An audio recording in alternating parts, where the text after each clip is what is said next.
So for that exposure, at this point, it's invaluable because I also direct theatre productions.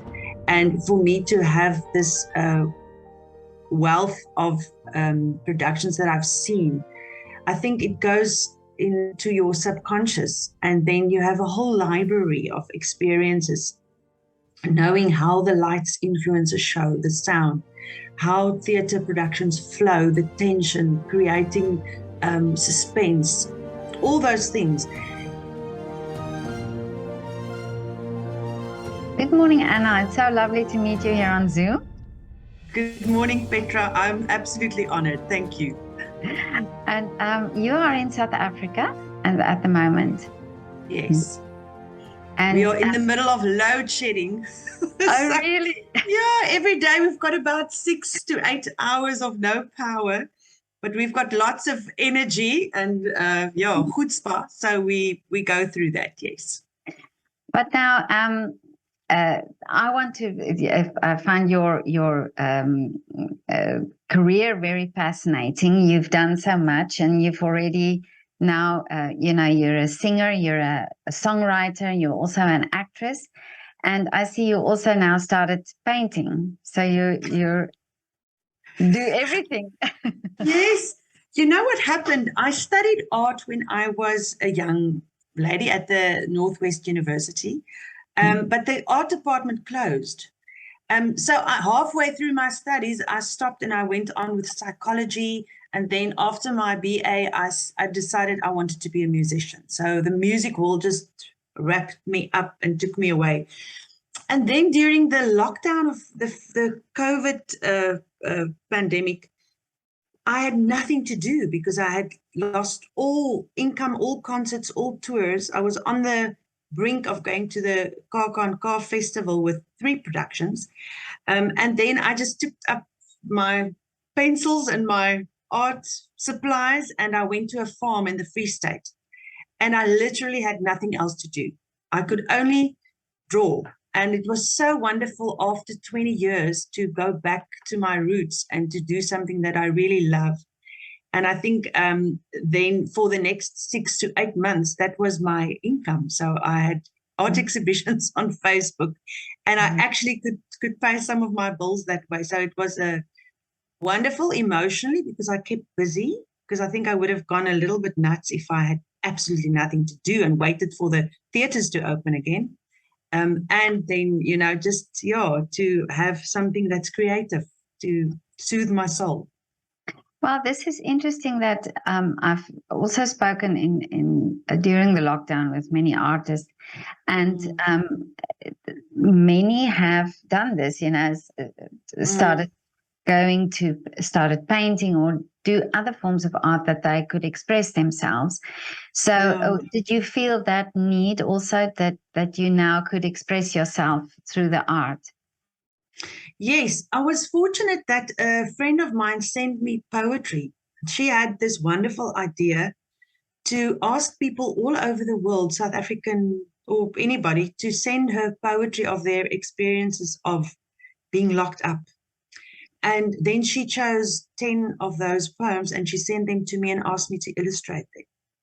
So I was so inspired and touched by these words from all over the world, people missing their grandchildren, people losing other people just missing their friends or walking on the beach.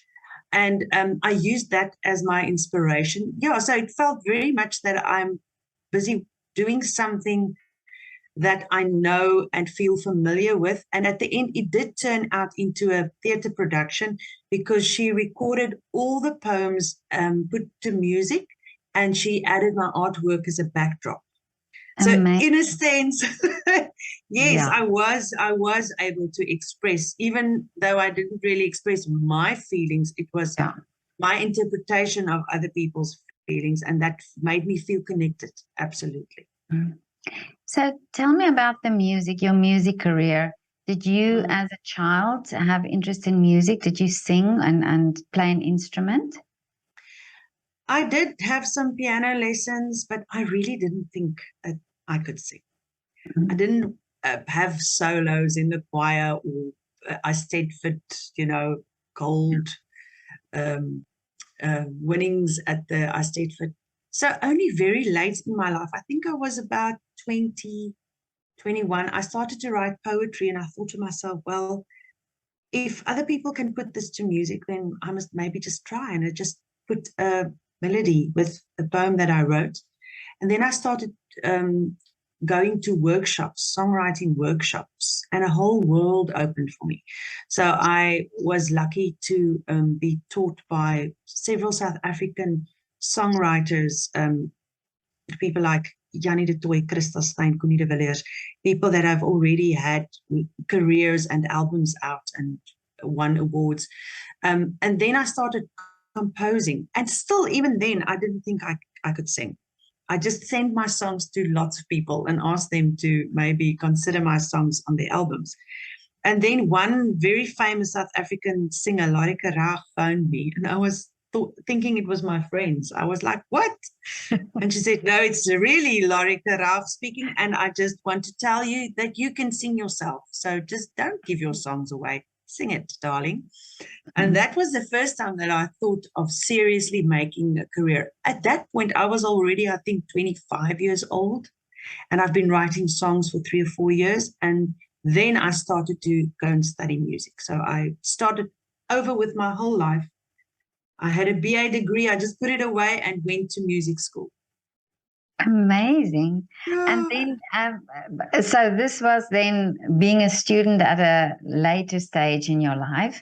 But Yes. How did you manage that then? And you didn't have any other experience in music. So you literally went into studying music from scratch. From scratch, and it was quite difficult for me because I didn't have the theoretical knowledge that some of the other students had. I also didn't tell anybody that I'm 25. They were all 18, and they thought I'm 18 as well. So I just kept that quiet. For me, because I was at that stage already working in theatre, I was working as a stage manager. I was singing in an a cappella group called Cut Class. We were touring the world. We were going to China and Portugal and Belgium and wherever to perform. I was so enmeshed in the theatre world that I just forced myself, because I realized that this career is going to be taxing. I'm going to need a lot of skills. So I'm very happy that I went to study while I was working, because I gave a lot more than I would have if I wasn't in the industry, to see what the skills is that I need. The skills are that I need. So I've concentrated. And at the end of that 3 years jazz diploma, I was able to write music for bands and help with the arrangements, and also put together cabarets, because they taught us to do all of that at the music school. I was extremely thankful that I had the chance, because many people do not have a chance to go back to university or to study another degree. So I had to do 2 jobs to pay my studies. I was working as an usher at the State Theatre in the night time after school hours, and then on the weekends I worked as a waitress at a restaurant in Pretoria. So it was quite tough, but yes, when I look back, it was necessary for me to have those 3 years to know what I have to do for the rest of my life. So I'm very thankful that I got a second chance. But now, if you put yourself, or if you can compare, and because you wouldn't have known, but if you can just think about this, if you didn't have this training before, do you think this has given you some more freedom to experiment, or to be more daring than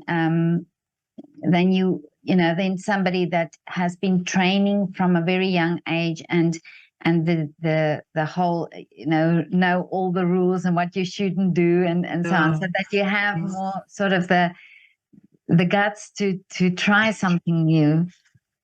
Yeah, I've often thought about that. I've thought, what would have happened to me if I had a lot of support, and I went to an art school and I was exposed to this life world much earlier. And yes, I think there are a lot of benefits, because if you get music and training and songwriting in with Mother's Milk, then obviously you will go to a next level. But there's another thing that I thought that was good in my case is I wasn't polluted as a child with being forced to sing music that I do not resonate with. And at 16, honestly, I didn't know who I wanted to be as a performing artist. And one of my friends started to sing when she was 14, 15, and she was pushed into many directions that she was at the end of her life very unhappy with, because she could never reverse that first hit, that first song that becomes famous. You can't go back and change it. And that is what people will ask for the rest of your life. Yeah. And if you are 15, 16, and the record producers choose the wrong song for you, then you're stuck with it. So in that sense, I think it was good for me to only become a performer when I was much older, because I could really choose music that resonates with me. And still the songs that I recorded on my first album still feel good, feel honest, feel authentic. So I'm thankful actually that I wasn't thrown into the abyss of childhood fame for many reasons. Yeah. Now that's true, and you know, I also speak to many artists, some trained from a very young age, and some, you know, later in their life, and this is something that I've noticed also, that they say that there's this time period where you sort of find yourself, or find, or build up the confidence, sort of, to do your own thing, and create your own sort of personality in your art. Yeah.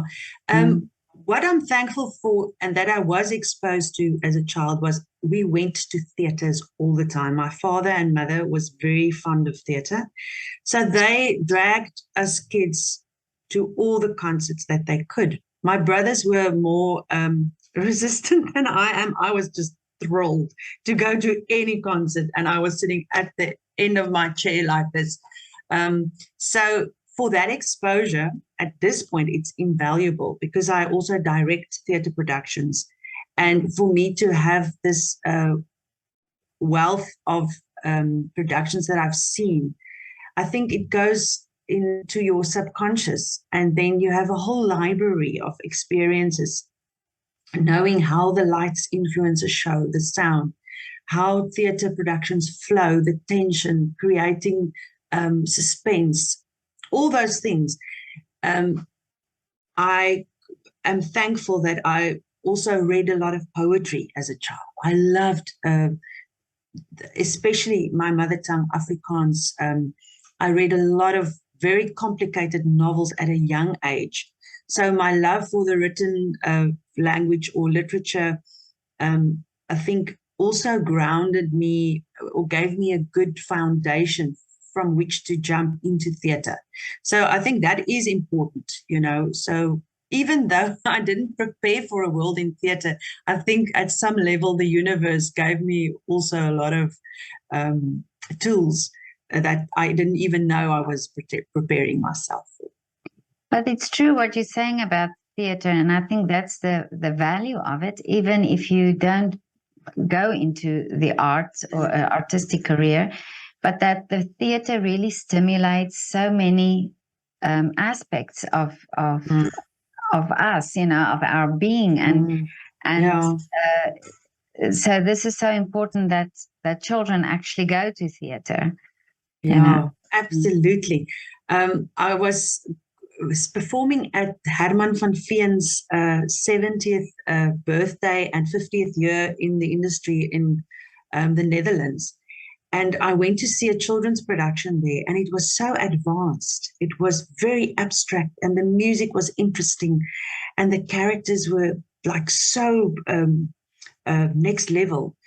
And the children were sitting in their prams with their bottles, little toddlers, 2, 3, 1, and they were absolutely in awe of this production. And I thought to myself, how often people do not value the exposing children to theater, and how much you give to a child by not underestimating them and by exposing them to complex ideas from a young age. And that's something that I don't necessarily experience in South Africa, but that I would like to move into more and more, because I think also, for me, when I don't feel well and I feel like stuck in a rut and I go to theatre, tomorrow night I'm going to see a production at the Baxter. I know I'm going to walk out of there with new ideas, with having a little holiday, a 2-hour holiday, walking in another world. So I'm very, very pro theatre, and going to theatre for everybody. Well, you mentioning about children, that we don't underestimate them. And I was actually speaking to a composer who said that he visited a school with very young children, where they didn't have any music education, and he did little composing workshops for them, and he was amazed at what they came up with, Really, and they did, really. yeah. And this just shows you that they, this is the time to stimulate them and to see what they are offering. Yeah. But you also an actress. So how did that come about, from the singing to the acting? Somehow, while you do your shows and you do your songs, in between, you have to engage with the people and you have to give context to your music. And just by doing that, I started telling stories of my life. And at some point, as the agents just started to phone me and say, listen, we've got a small little role here. Are you interested? Then I would tell them, listen, I'm not a trained actress, but if you think I can work and I'm somebody that you need in the show, absolutely, I'll come through. So it has never been something that I have pursued. I don't have an agent. I don't go to auditions unless I'm invited, because I have a lot of respect for actors. And I think the 4 or 5 year training that they go through is so rigorous. But somehow these opportunities just come by, and then I grab them and I learn so much. And you know what I have realized is that it really does influence me performing songs, because a song is also a script. You also tell a story, and you have to go into that emotion and that place. And a lot of the tips that directors have given me during acting projects have flown over into my music and performances. So I'm very, very thankful for every director that I have worked with. Each of them has given me a key to access a part of my being that I haven't used before. So yeah, it's a very, very great thing. But yeah, the movies and the stuff that I've done were mostly small parts. And but I love it whenever that comes by. I'm like, yay! It's such a wonderful adventure. But what is the industry like in South Africa at the moment? The film and the movie industry is very vibrant. I think the reasons are multiple. Financially, it's very affordable to shoot and accommodate and transport people in South Africa. Also, venue hire. There are the most spectacular scenes in South Africa, and all kind of landscapes. If you want a desert, if you want a wood, if you want a Karoo, if you want the sea, you can find that look and feel in this country. So I think after COVID, many of the friends I have that works in wardrobe or that are directors and so, they say that it has picked up a lot. Really? So yeah, the theatre industry is a little bit more wobbly. So people are nervous because our theatres only opened like 3 months ago, full capacity. So a lot of the theatres, I think, have been very careful to start with big projects and large musicals. So, but for the better part, they are all doing their thing and they are going ahead. Most of the festivals only opened the past few months, again, full steam, because it just wasn't viable. So in the next month, there are 4 big national festivals running in South Africa. So I'm all excited to see the colleagues and to take my productions there. Well, some South African singer that I spoke to also said that the festivals have now been almost replacing the theaters. You know, that a lot is happening in these festivals. Do you also find that? Yeah, that has been the case for, I think, like 15, 20 years. That a big part of my yearly income and planning revolves around the main festivals. So you do your normal tours and your venues, but for those, 4 or 5 week segments, you just block your diary out like the year before already, because you know, as an artist, you will probably be involved in some kind of way at the festivals. And the audiences also flock there because they know they can, within a week, see all the top theatre productions the country has to offer. So you get a huge segment of the journalists and the people that review, the art curators, and they all go there and they evaluate your production, your art, the chances that you get a good write-up or a write-up is very good. And then fortunately, if you get a write-up, that sets you up for the rest of the year to tour. And now the genre that you sing, I've read that you love jazz, that you are is that your favorite genre to sing? So I have a combination of albums. The 4 of my albums are mostly original music, so it's songs that I've written, and I would say that they are mostly singer-songwriter, folky kind of songs. Then I do have 2 jazz albums out that are crooning jazz swing albums. So it's more the traditional Fly Me to the Moon kind of rat-back songs. And in my productions, I try and include both, but in a way that it, is a good feel, that it runs consecutively so that it feels natural. But I really love jazz, so it's difficult for me to do a whole show, not have one jazz tune in. Really? And this time also, when I do a whole jazz production, I do want one of my original songs in the show, because that's a big part of who I am.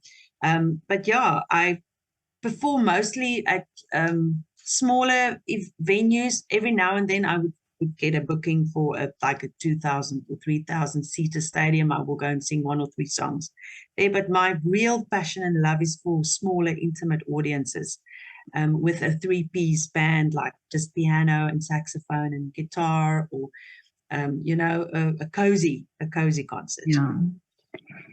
But you have a wonderful voice. I mean, and you have sort of the jazz music that I've listened to that you sing, you have that voice. It's it feels as if it comes natural from you. Yes. A world opened to me when I studied jazz, because before that, I didn't know jazz. I was raised in Potchefstroom, that is a very conservative community, and I listened to Vicky Leandros, Roger Whittaker, and, the normal pop music on radio. So when I went to the jazz school for the first 3 months, I was like, what is going on here? This is so busy and hectic. And then when I started to understand the building stones of jazz and the chord structures and stuff, I fell in love like head over heels. Yeah, so now also on my playlist, if I listen to Spotify, and at my house I listen to music, it's often mellow vocal jazz, like Stacey Kent and Nora Jones and Diana Krall, Ella Fitzgerald, Etta James, singers like that are the ones that I choose. That's amazing that you found that, that you... Yes. Yeah. Could have missed it my whole life. Could have never found it. Yeah. But what is the music industry in South Africa like for an Afrikaans singer like yourself, singer-songwriter? So it is very much a lonely career from my perspective. I have spoken to some other singer-songwriters in other parts of the world, I was privileged enough to meet a few like Marta Gomez and Myra Maud from France, singers that also do independent albums. And they also have the same struggles, ironically, because to find a good manager, to find a record company that respects your style and the kind of music that you choose, to find people that believe in your music and that will work through nights to make stuff happen, is a scarcity. So what happens at the end of the day is you start doing it yourself because you don't find these people easily. And then at the end of the day, you are a one-man band. So I design my own posters. I do my own bookings. I book my flights. I do my marketing interviews. I plan the whole show. I do my own links. I go and plot my lights before the concert. Often I do my own sound because I perform at a place where there's not sound equipment. I will take my own stuff in and rig the place out. So that is, at the end of the day, an all-consuming career. And sometimes I wonder how it would be, because I know in other countries, you know, people have a whole team. They have lawyers and managers and road managers and guitar techies that tune their guitars. We don't have that. I remember when one or two times when I went overseas and performed there, I would carry my own mic stand upstage, and they would like tell me, "What are you doing?" I'm so used to doing this. They say, "No, it's my job. I am the technician. Leave the mic stand alone." Okay. Yeah. So I think, yeah, we're not very spoiled. I think independent artists in this country are not very spoiled. We have to do a lot of stuff on our own.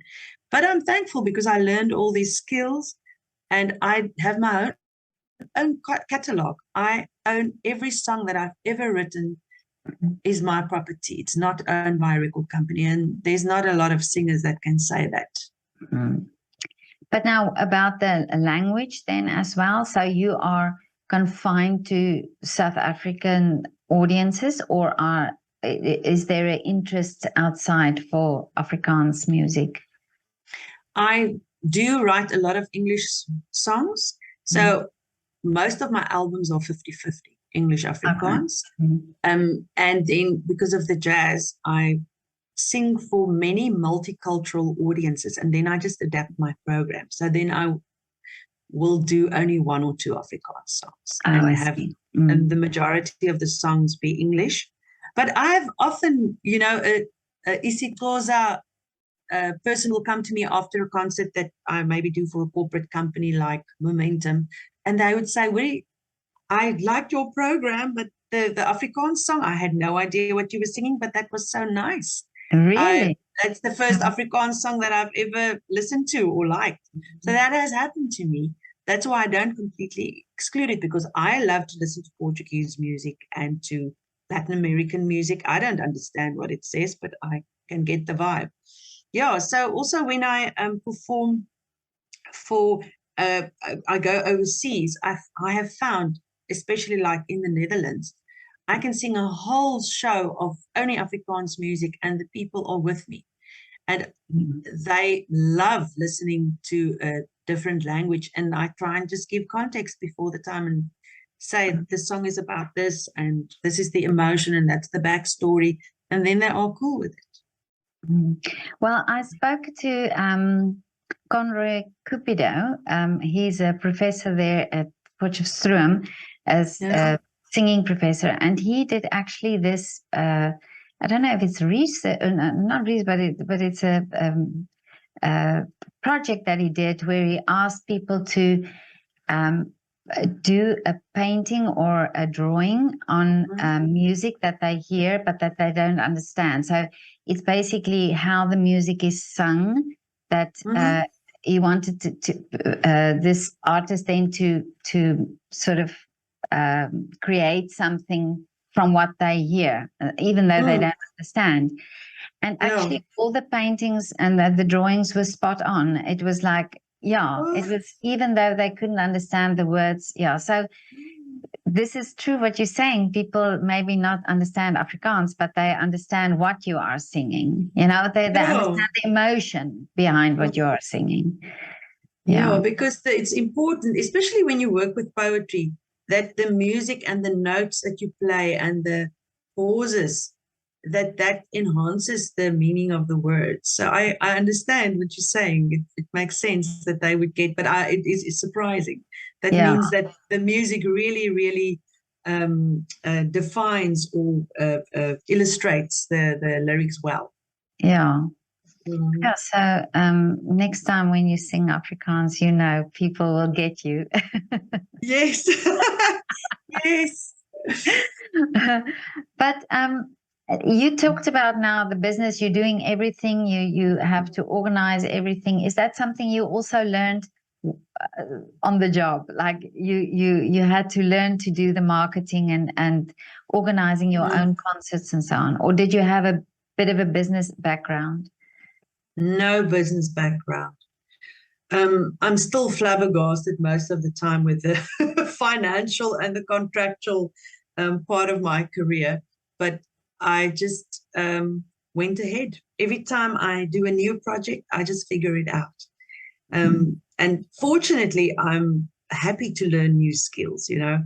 So everything that I like, at some point, I got irritated by going to a graphic designer every week and asking them to design a poster and a flyer and a Facebook ad for me, because if I have many concerts, for each one I have to pay so much money to just get a little marketing sample or poster. And then one day I just Googled best and easiest way to design posters, and then this app appeared.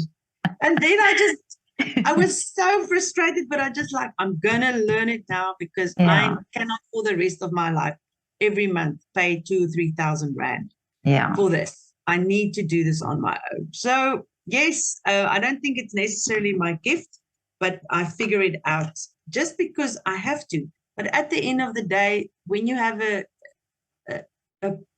curatorship of all the elements of your career, then when you sit back and you look at everything, I think it does help that there is congruence between all the elements. But yeah, it would be nice if one day I can find somebody that can assist me, because I think your spread will be so much wider. Your reach. It's difficult to run large projects and large tours if you do it all by yourself. So my career has always just been very contained. But I think it's also a good thing to find this continuity in, this is what I sing, this is how I advertise myself, this is how I connect also with my audience, you know. So I think maybe now for you that's a good way of really understanding what it is that you want to show in every way. Yes, and in the whole world, because of the digital era and the streaming platforms, the record companies have been pushed to the side because there are no records anymore, there are no CDs. So they definitely still have a role, but it's much easier for an independent artist that have good material to break through, and then, you know, to sign up with big record companies afterwards. So I think 20 years ago, I missed a record company more than I miss them now, because I can just make an album. The next morning, I load it onto Spotify, and there you go, Bob your uncle. I don't have to ask anybody's permission or get a distributor or go and print the CDs anywhere. So yeah, I think fortunately, the fact that I did it all these years makes me more comfortable now with the fact that I can do it. I think many of the other artists who had record companies all these years might find it uncomfortable now, you know, to go do that all by themselves. But people do. I mean, all the young artists that I work with that are in their 20s and 30s, they just know exactly what to do. They just do it. That's great. It gives you a lot of control. Yeah. But now, Anna, tell me, what are your wishes still for the future? So I have been directing more and more concerts.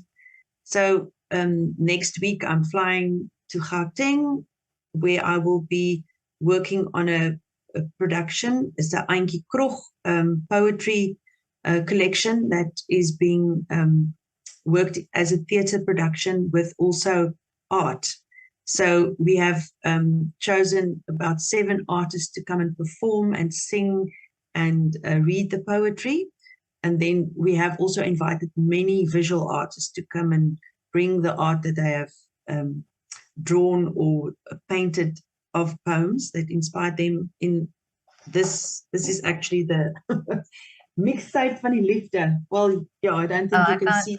Yeah, I can't see. Anyway, so it's a lovely job. So I love directing, and my dream is that in future I will get more and more opportunities to put productions together. I also do that for corporate companies, to ask what their vision is and then just make their dreams come true. They must just walk into the venue and it must just happen. Yeah, so that I enjoy. And then, yeah, I have not written many songs recently, the past 5 years. So I hope that at some point that desire to go and sit in front of the piano and to write music again will resurface. And I feel something brewing. So I wish that part of my life will be reignited again so that I can write at least a few more songs in my lifetime. Well, but yeah, to perform and sing and tour, that's the dream. You write beautiful songs, really. I've listened to a few of your songs and really beautiful, beautiful songs. So I hope that resurfaces again. Thank you so much. But Anna, now just one last question. Can you do a shout out for your coffee, where you drink your coffee or where you go, your favorite restaurant in your area? Do you have a local? Yes, I have. So I live in Melkbos. It's a small little town on the west coast, not far from Cape Town. And there's a restaurant on the beach called Melkbos Kitchen. Oh, yeah. And they hug me when they see me. Really? I'm not a big cook, so they see me often. And I'm giving them a shout out. Hello, Melkbos Kitchen. I love your sushi. I love your carrot cake and your great coffee. Always a joy to be there. What a great repertoire they have. Sushi and carrot cake. Yes. No, they have bloody everything. Okay. Well, it's so wonderful. No, well, I'll definitely put their link in the description, and you can mention to them that when you see them again, that you gave the shout out. Okay, they'll be thrilled. Thanks. Yeah. Anna, it was so lovely to talk to you, and thank you so much for your time, and all the best with all your efforts and things that you're doing. And I'm sure by just talking to you what you've accomplished, I'm sure all your dreams and your wishes will come true. Thank you so much for the invite. It was lots of fun to talk to you, and I'll come say hello when I come visit at some point. Yeah. Austria is my all-time favorite country ever. Really? So come and visit Anna, and I will take you to my coffee place. We can go and have a coffee and an apfelstrudel. Oh, fantastic. Yeah. Oh, wonderful. Great. Okay.